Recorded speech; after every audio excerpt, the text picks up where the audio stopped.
Hello students, Mahalakshmi ज्ञान classes में आप सभी का स्वागत है।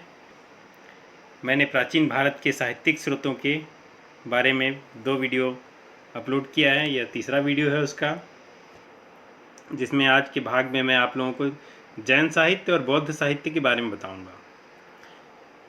तो जो भी जिन्होंने भी सब्सक्राइब नहीं किया चैनल को सब्सक्राइब कर लीजिए। मैं आप लोगों को पूरा सिलेबस डिटेल में विस्तृत रूप से अध्ययन कराऊंगा। सारे इम्पोर्टेंट महत्वपूर्ण जो बिंदु हैं, महत्वपूर्ण जो बिंदु हैं, सभी मैं आप लोगों को नोट कराऊंगा, पढ़ाऊंगा। तो सभी मेरे चैनल को सब्सक्राइब कर लीजिए। तो चलिए स्टार्ट करते हैं जैन साहित्य से। जैन धर्म के साहित्य को आगम ग्रंथ कहा जाता है, जिनकी संख्या 12 है। तो जैन धर्म के साहित्य को क्या कहा जाता है? आगम। जिस प्रकार से हिंदू धर्म के समाज को पुराण महाकाव्य कहा जाता है, वैसी जैन धर्म की जो बुक्स हैं, पुस्तकें हैं, जो उनके साहित्य है, उसको आगम कहा जाता है और इनकी संख्या है 12। जैन साहित्य कौन से भाषा में लिखे गए हैं? प्राकृत और संस्कृत भाषा में लिखे गए हैं। कल्पसूत्र जैन धर्म का महत्वपूर्ण ग्रंथ है। कल्पसूत्र, जिसकी रचना है भद्रबाहु ने की थी। कल्पसूत्र की रचना भद्रबाहु ने की थी, जो जैन धर्म का महत्वपूर्ण ग्रंथ है। भगवती सूत्र, भगवती सूत्र में महावीर स्वामी के जीवन चरित्र की जानकारी मिलती है। आचरांक सूत्र, जैन भिक्षुओं के आचार नियम का इसमें वर्णन मिलता है। जैन भिक्षुओं के नियम, कायदे, कानून, उनके पूजा के नियम आदि सभी का वर्णन आचरांक सूत्र में किया गया है।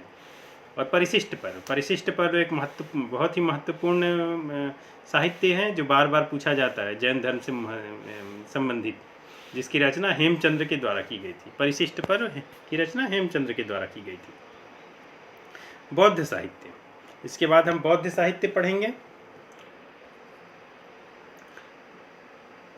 बौद्ध साहित्य के ग्रंथ जो हैं वो पाली भाषा में लिखे गए हैं और इन्हें पिटक कहा जाता है। पिटक मतलब पिटारा। पिटक का मतलब पिटारा। त्रिपिटक मतलब 3 पिटारे। 3 पिटारे कहने मतलब बौद्ध साहित्य के जो है 3 भाग हैं। बौद्ध साहित्य के 3 ग्रंथ प्राप्त होते हैं, जिनके त्रिपिटक कहा जाता है। 3 पिटारे, जिसमें सारा बौद्ध साहित्य का ज्ञान उसमें समेट दिया गया है। बुद्ध की मृत्यु के बाद उनकी शिक्षाओं को संकलित करके 3 भागों में बांटा गया है, जिसे त्रिपिटक कहा जाता है। त्रिपिटक कौन कौन से हैं? सुत्त पिटक, विनय पिटक, अभिधम्म पिटक। ये 3 पिटक हैं। आइए अध्ययन करते हैं आगे हम सभी का एक एक करके।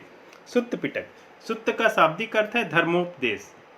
बुद्ध के धार्मिक विचारों और उपदेशों का संग्रह किया गया है। इसमें बुद्ध के जो धार्मिक विचारों और उपदेशों का संग्रह इसमें सुत्त पिटक में किया गया है।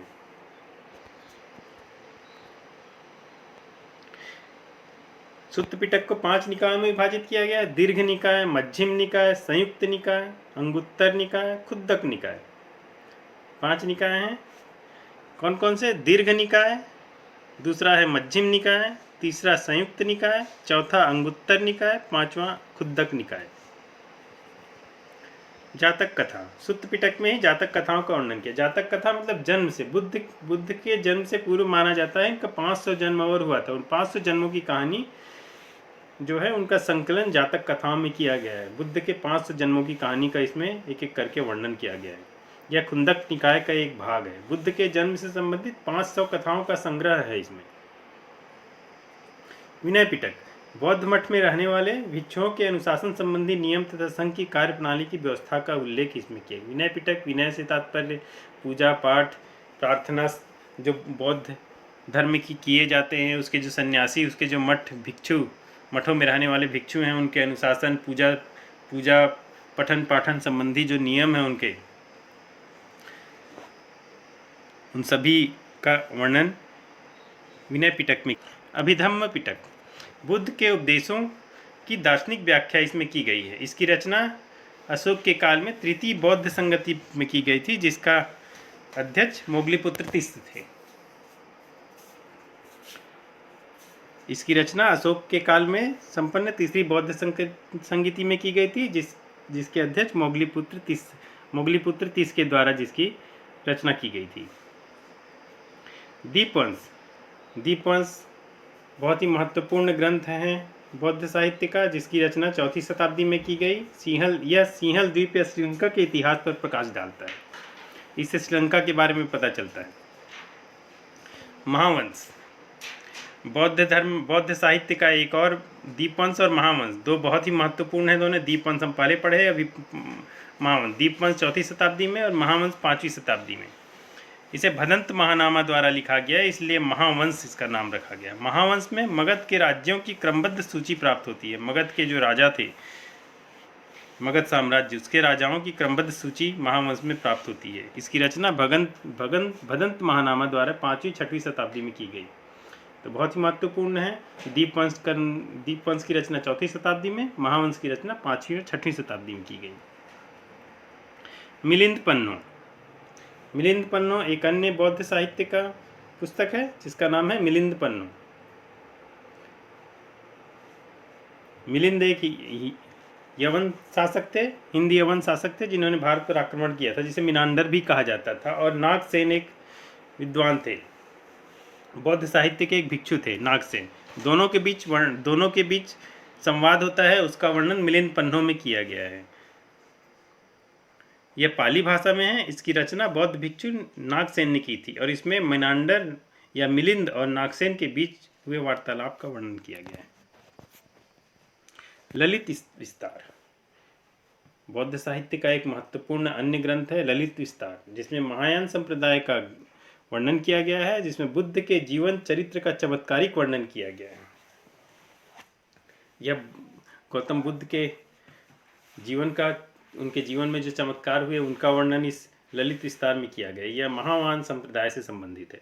दिव्यावदान, यह भी महायान संप्रदाय का एक ग्रंथ है, जिसमें अशोक के उत्तराधिकारियों से लेकर पुष्यमुक्त शुंग तक के राजाओं का उल्लेख है। मीन्स मौर्य साम्राज्य से शुंग साम्राज्य तक का वर्णन इसमें किया गया है। तीन बहुत ही महत्वपूर्ण पुस्तक प्राप्त होते हैं जो बौद्ध साहित्य से संबंधित हैं, जिसमें बुद्ध चरित, सौंदरानंद और सारिपुत्र प्रकरण, तीनों भी बहुत महत्वपूर्ण है, जिसकी रचना अश्वघोष ने की थी, जो कुषाण राजा कनिष्क के शासन में थे। तीनों संस्कृत की रचना है। तीनों की रचना संस्कृत भाषा में की गई है और इसकी रचना अश्वघोष ने की थी। कौन कौन से? बुद्धचरित, सौंदरानंद और सारिपुत्र प्रकरण, तीनों की रचना अश्वघोष के द्वारा की गई थी। इसी के साथ जैन साहित्य और बौद्ध साहित्य का यह क्लास समाप्त होता है। मैं अपने अगले वीडियो में आप लोगों को विदेशी लेखकों के द्वारा जो साहित्य या पुस्तक लिखे गए हैं, जिनसे हमें प्राचीन भारत के इतिहास के बारे में पता चलता है, उनका मैं आप लोगों को बताऊंगा उसके बारे में। तो आज का वीडियो यहीं समाप्त करते हैं।